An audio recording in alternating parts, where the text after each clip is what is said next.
Talk to me, not at me. Yesterday we spoke about compromise, and today we're going to speak about conflict resolution. Conflict comes up when you're unable to compromise. We're different. We're people, and because of that, we have differences, and we have our own way of talking, our own way of doing things. We have different personalities, different traditions, different cultures, different norms, different preferences, different characters, behaviors, habits. All these things can contribute to conflict if we are unable to resolve them through compromising. And to resolve such issues, what can we do? We can come together, especially one person has to be the bigger person and say, you know what, time out, we're not getting anywhere with this argument.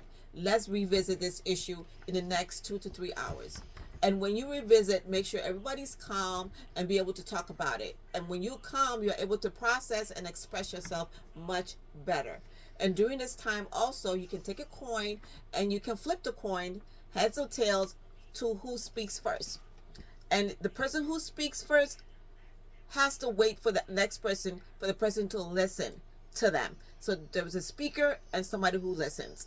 And this will go back and forth for about 5 to 10 minutes. After that, you try and come together again to get a resolution out of what the issue is.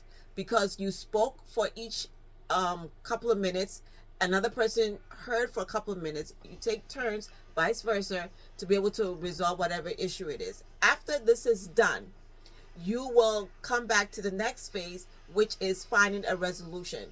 We've given our differences. Now let's try and compromise from the previous videos. We talk about coming back to that same issue, which is compromising with our differences. Because during that time while we're talking, we shouldn't use a negative body language. We shouldn't use the you. All it's going to do is bring up a wall between you and your partner or you and your friend, because the person becomes defensive and feels that you are accusing them of certain things that they don't even know of. So most of the time, use the word I feel this, I feel this, I feel that. At least that helps to calm the situation and calm the tone of the message that's going across the table to the other person. And with that, after that, just make sure there's no cursing, there's no emotional damages, there's no physical abuse, there's no mental abuse, there's nothing going on with that. Because with that, it creates a toxic environment, and we don't want that. So therefore, we have to try and bring ourselves to a situation in which we can calm ourselves down before we talk. And when we talk, make sure you have all your issues together on a piece of paper, so when one person talks, one person listens. And by doing that, you're able to compromise, come together with one resolution. Or you can even say that, you know what, today we'll try your way, tomorrow we'll try my way, and see what happens.